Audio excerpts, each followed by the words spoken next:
morning. My name is Stacey Davis Gates. I am the president of Chicago Teachers Union. Today we are having a briefing about fact-finding, what it is, what it isn't, how we believe it will or it won't impact negotiations. I think, yesterday fact-finding for me felt like failure. Because it felt like we are now on a road to a strike timeline that we have been very clear about avoiding, because we believe we have all of the components for a very iconic agreement between the school district and our union. We believe that.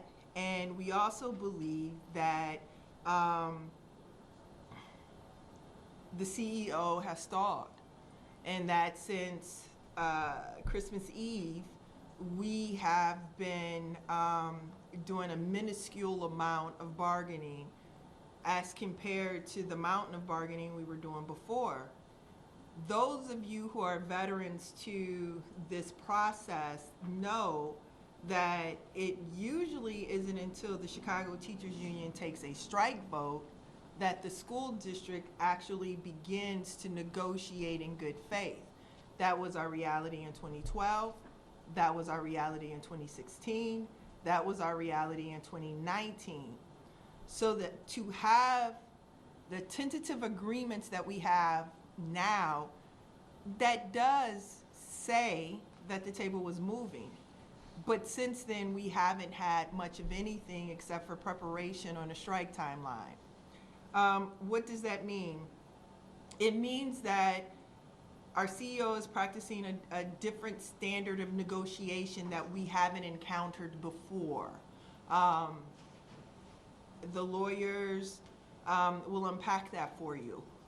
Fact-finding in itself will not get us to a conclusion. Especially not our side. Like, fact-finding is set up for the employer to win. The law is written in a very slanted manner. And so this is just a process, a box that we have to check in order to get to the next part of the process. But it is important for us to clarify what our brief is, why it's our brief, the inconsistencies in the way that the Chicago Public Schools has negotiated with us in previous contracts and now this one, and their inability to come to conclusions that make a lot of sense. Again, we're not talking about McMansions and Rolls Royces for paraprofessionals. We are talking about lowering class sizes for children in schools. We are talking about getting libraries and librarians online. Only 12 high schools in the city have them. We are talking about providing a force field to protect how we teach history in the Chicago Public Schools. We are doing things that will impact the type of education that young people receive and the instructors that provide it. I think next we're going to go to one of our lead negotiators, Zedra Foster, who is the director of our grievance department, who's going to give us some background. Am I doing that right? Mm-hmm. Yep. Who's going to give us some background? Zedra. Make sure you spell your first and last name too. Sure. Good morning. My name is Zedra Foster, spelled Z-E-I-D-R-E. Foster, F-O-S-T-E-R. So as Stacey indicated, yesterday we began fact-finding, which is a process that was designed by Rahm Emanuel and his allies dating back to 2010 as a part of Senate Bill 7. So we entered this process recognizing that fact-finding was meant to be a barrier to our union power and our collective activism. But ultimately, we know it's designed to produce a recommendation that's going to be in favor of the school district. As Stacey indicated, the union has rejected every fact-finding report going back to 2010. And so it is likely that we may, find ourselves not in agreement with the fact-finders report. However, we are looking forward to this process and we are expecting it to be different. We're expecting it to be different because we have indicated from the beginning, 9 months ago, that our ultimate goal was to come to an agreement with the district. And so to be credible, the fact findings recommendation should not be exclusively focused on the district's finances. We are expecting a process where they will review the reasonableness of all of our proposals and think about how they do or don't advance the district's mission for the school district. And so as we're thinking about this, we expect it to be different. It shows, and the way it's going to be different is for the fact finder to take different factors into consideration. We want the fact finder to focus on how our proposals are meant to enhance and transform the school district. And so yesterday we presented the fact finder with the 80-page brief for him, to outline our reasonableness with our proposals and really focus on how they improve the student experience. And we believe that the district is in the position right now to 100% afford the contract proposals that we have. So with that, I'm going to pass it over to, I believe, Pavlin and Thad, who are going to provide more details about details of our brief. Hey, good morning. My name is Pavlin Jankov, Director of Research at the Chicago Teachers Union. That's Pavlyn, Jankov, Jankov. And as Zidra laid out, the fact-finding process was intended to tip the scales towards district management and narrow the scope and context considered in issuing a recommendation. And employing such a narrow lens would endanger the commitments laid out in the district's own strategic plan, the investments in our classrooms that would be realized under the CTU's bargaining proposals. And in a financial context, such a narrow lens would have the fact finder actually exclude future resources released through TIF surplus and expirations, ignore the district's financial reserves and borrowing capacity, and ignore the statewide funding formula, which identifies a $1.2 billion investment gap for CPS schools. So the district actually wants the fact finder to only look at what's in the bank account right now, which is like deciding if you can pay rent based on what's in your pocketbook rather than in your next paycheck. So yesterday, we presented the fact finder with key financial facts and the critical context in which the district now operates, which shows that the district is in a better financial context than at any time in the last 5 contract negotiations, and that our proposals are reasonable and realizable. Some of those facts. The increased property value in downtown adjacent areas have led to record amounts of funds accumulated in tax increment finance districts. And in recent years, we have had hundreds of millions of dollars in TIF dollars released as surplus. For this school year, a record $300 million TIF for our schools. As shown in our slide on TIF surplus, the schedule of TIF district expirations furthermore means that we will have a record total of $986 million for CPS through 2031, with annual increases of $50 million to $100 million over that time period. These changes in how TIF are directed back towards our schools is a sea change from past negotiating contexts. A decade ago, TIF surpluses were a fraction, roughly $12 million in 2012 following our 2012 strike. In recent years, as shown in the TIF graphic, CPS routinely under budgets for its TIF surplus in the hundreds of millions of dollars. Secondly, the financial context of the district. The district's primary measure of financial health, the district's operating fund balance, also known as its financial reserves, is currently higher than at any point in the last 2 decades in both dollar and percentage amounts.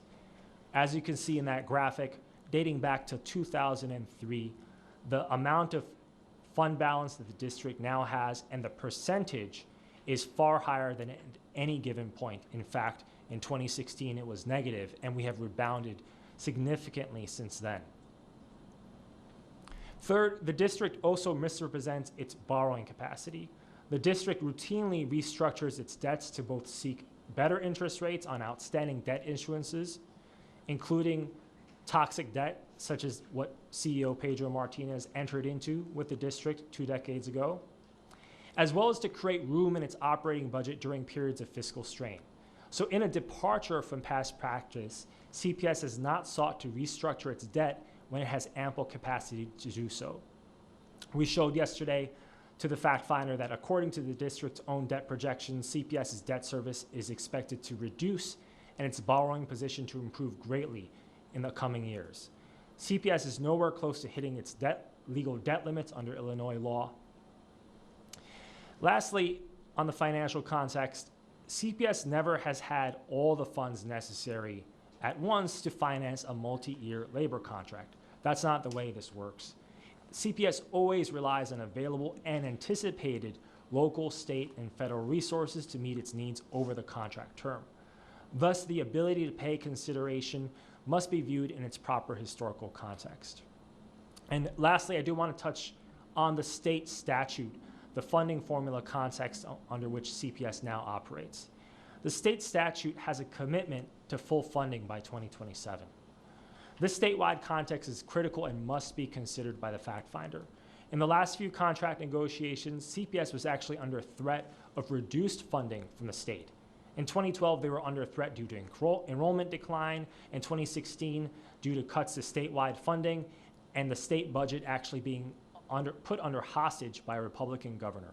Today, we are just 2 fiscal years away from the state's own statutory deadline for fully funding the evidence-based funding formula that directs resources to districts like CPS based on student need, a funding target based on student need.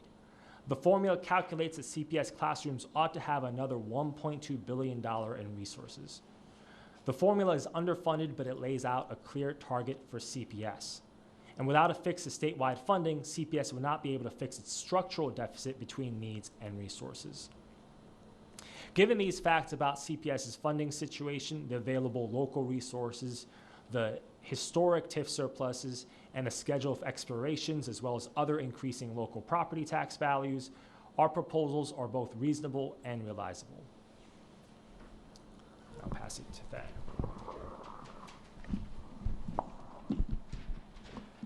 Thank you. Good morning. My name is Thad Goodchild. I am Deputy General Counsel for CTU. My name is spelled THADGOODCHILD.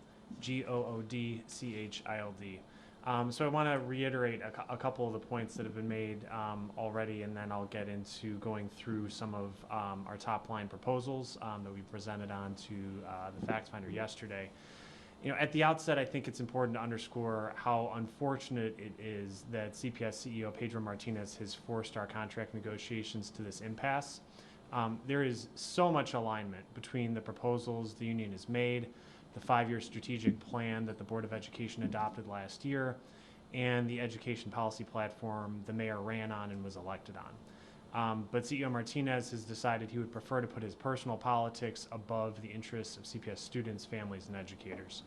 So instead of trying to figure out compromises to implement the vision for CPS shared by the members of the board, the mayor, and CPS's educators in school buildings and the CTU, we are heading into the fact-finding process that is the precursor to a strike. And in some ways, I guess, in the upside-down world that we're currently living in, it makes sense that we would find ourselves back in fact-finding. CEO Martinez is being backed right now by the folks that provoked a strike in 2012 and closed 50 schools in 2013 and got CPS put under a state monitorship for denying services to special education students in 2018. So it makes some degree of sense that he would be pushing toward this process because fact-finding became part of state law, as Idra told you, in Senate Bill 7 in 2010 at the urging of Rahm Emanuel and Arnie Duncan. And the statutory criteria that the fact-finder has to consider are meant to result in recommendations that favor CPS management, not students and educators. Let me give you just a couple examples of that. The law requires that the fact finder consider the salaries of teachers in the 10 other largest school districts in the country, 4 of which are in non-union school districts in right-to-work Republican states, as opposed to considering the salaries of teachers, 5 miles to the north or west of the city. The law also only lets the fact finder consider the school district's cash on hand when making recommendations, as Pavlin told you, exclusive of its reserves and exclusive of revenue it can reasonably anticipate to receive in future years. And it's impossible to pay for a multi-year contract in that way. And for that reason, since fact-finding has been part of the law, either CTU, CPS, or both have rejected the fact finder's recommendations in each contract cycle. Since the fact finder isn't deciding contract terms for us, but instead assisting us in reaching an agreement, we are hopeful that he will see through all of that and craft his recommendations based on factors that are important to both of the parties in bargaining. At the most basic level, what the union is asking for is for CPS students and educators to have things that exist in suburban school districts a few miles away from Chicago. Fully staffed schools, access to fine arts and world language classes, libraries in their schools, sports programming, and nurses and social workers in every school every day. Staffing levels sufficient to provide students with disabilities and English language learners with the level of service and support they are legally entitled to, manageable class sizes, and compensation for experienced educators that is competitive with what experienced educators receive in suburban school districts. So I'm going to tick through a number of our key proposals.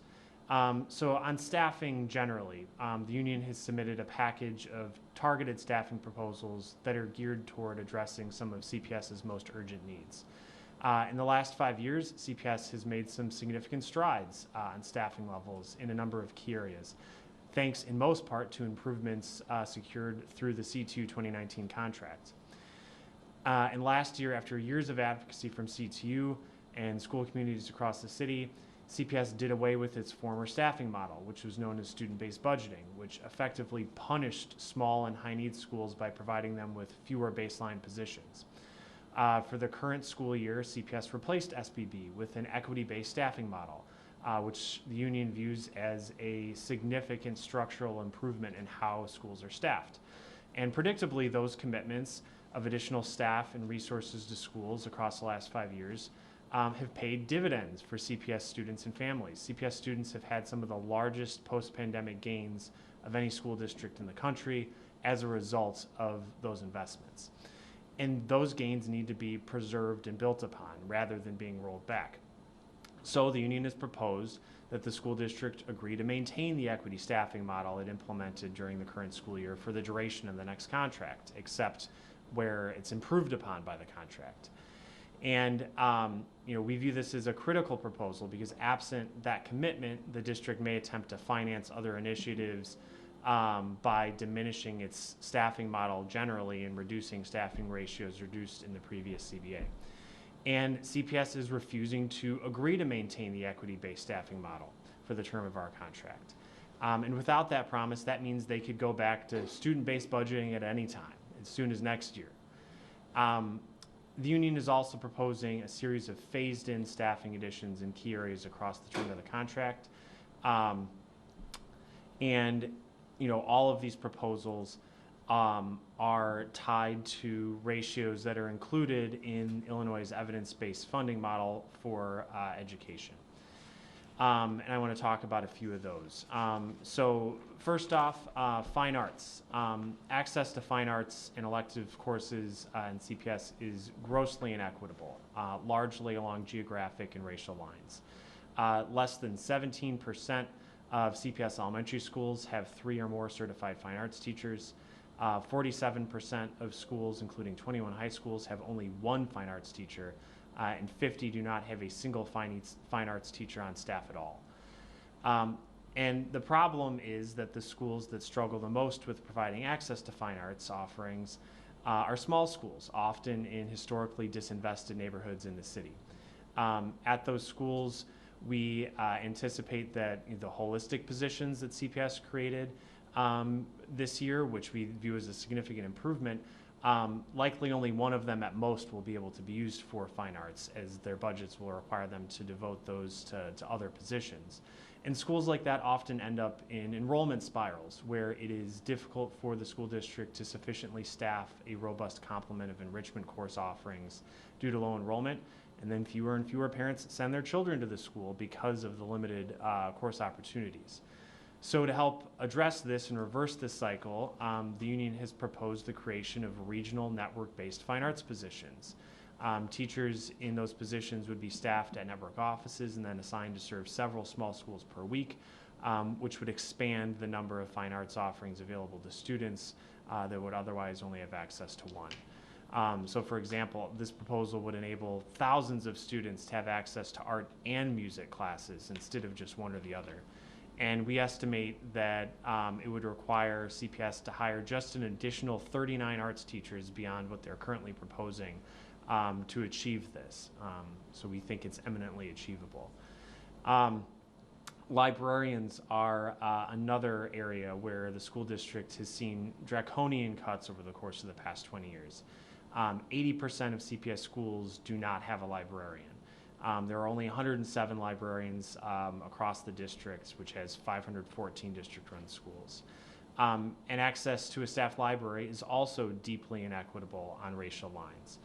Only 10% of schools with majority black student populations have a librarian. The State Board of Education recommends that school districts have one librarian for every 600 high school students and one librarian for every 450 elementary school students. And again, these are the ratios called for by the adequacy targets in the Illinois evidence-based funding formula, which drive the funding that CPS receives from the state. CPS's current student-to-librarian ratio is 2,526 to 1.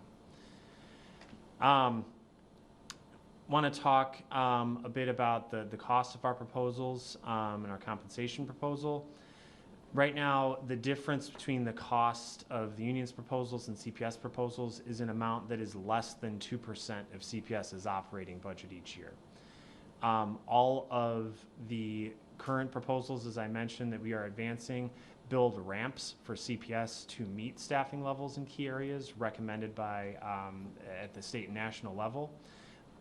And our compensation proposals are based on having CPS's educator salaries be on par with those of educators in neighboring school districts across the Chicagoland area. We have, made a lot of movement on our proposals since we started this process. And as you heard Pavlin describe before, CPS is in the best financial shape it has ever been in during negotiations with us. There are also a number of key proposals that don't cost the school district any money at all that they could implement right away. One is around teacher evaluation. The teacher evaluation system in CPS is known as REACH, and it is fundamentally broken. There have been multiple independent studies at this point, including one commissioned by the Illinois State Board of Education last year that have found significant disparate racial impact in the current teacher evaluation system. The single greatest predictor of the average teacher evaluation score at a school is the zip code in which the school resides. That means CPS's current teacher evaluation system measures community poverty more accurately than it measures teacher performance. It punishes teachers of color and punishes teachers who work in the most historically marginalized neighborhoods in the city, who are disproportionately teachers of color. That creates a disincentive for teachers to serve in the schools with the greatest need, which punishes students. There are hundreds of examples across the last decade of a teacher who teaches in a high-need school on the south or west side of the city in a historically marginalized neighborhood who receives a poor evaluation rating there, and then that teacher ends up leaving the school and gets hired into a vacancy at a school in a more affluent neighborhood, often on the north side, and magically the teacher gets higher evaluation ratings. That teacher didn't change. His or her teaching practice didn't change. The only thing that changed was the level of disadvantage the students the teacher was teaching brought to the school. REACH is also incredibly time-consuming and burdensome on both teachers and principals. An effective teacher evaluation system is focused on mentoring, coaching, feedback, and professional growth. REACH, unfortunately, takes time away from all of those things. It is so burdensome, in fact, that 1 out of every 3 teachers in the school district did not receive the required number of teacher observations last year and received a default rating. That means principals are unable to keep up. They are so busy meeting the burdens of the district's evaluation system, they are unable to provide support to their students and staff in ways that would be much more meaningful and constructive. And we have proposals that would address all of these problems that would, again, come at zero cost to the school districts. And these are proposals that CPS has refused for almost 10 months at this point. Finally, another key non-economic issue I want to speak to is that of standardized testing of students. CPS has an assessment calendar that just for elementary school students has 32 standardized tests on it for one school year. 15 of which are required. The CTU is able to win contract language that has been in place since 2016 that provides that any additional assessments beyond those that are required would only be administered if the faculty at a school votes to do so. CPS is pushing a proposal to expand the number of required assessments for students every year. That mindset of over-testing takes professional judgment and autonomy away from teachers and takes the joy out of school for kids and takes instructional minutes away from students and teachers. This is another issue CPS has erected as a barrier to agreement that costs nothing for the school district to address and is further contrary to the wishes and best interests of students, parents, and teachers.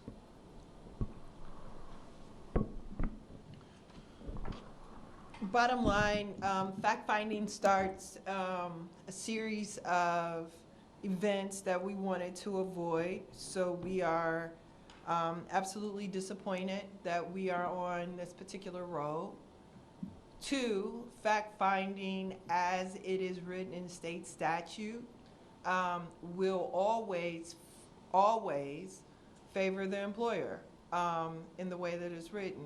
Finally, the brief that we have prepared makes very plain the inconsistency of the approach by CPS in this particular negotiation, the availability of financial flexibility for the Chicago Public Schools, the tremendous amount of alignment, historic in fact, that the union, the school district, the mayor's office share.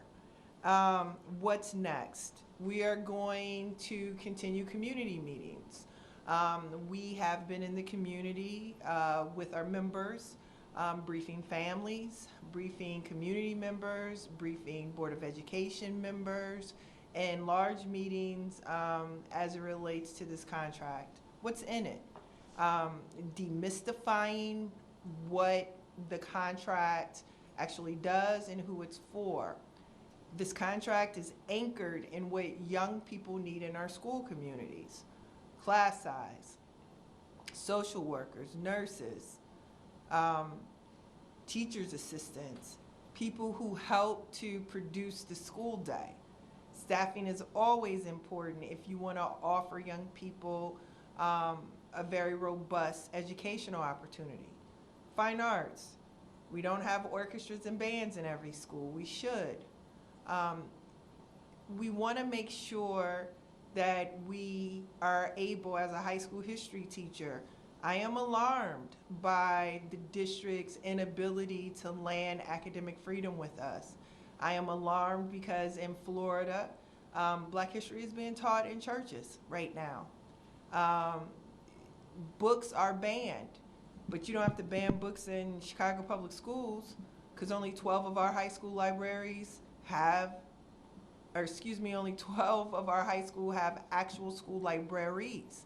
So, you know, we have things in this contract that help us protect our students, protect the integrity of public education. We have things in this contract that would change, alter, transform the trajectory of the actual school day into something that is more joyful for young people. And they have the infrastructure, the financial infrastructure to actually get this done. It's bewildering to me why we're still negotiating. And at this point, you know, I think it's fair for people to ask, what is Pedro doing? Who is he doing it for? Because he's not doing it for the people who do the work in the district. He's not doing it for the young people. So who is he doing this for? Why is this a crusade and who does this crusade benefit? Because young people benefit with this contract because it's aligned with the district's 5-year strategic plan. Watch breaking news on YouTube. Subscribe to ABC7 Chicago Eyewitness News.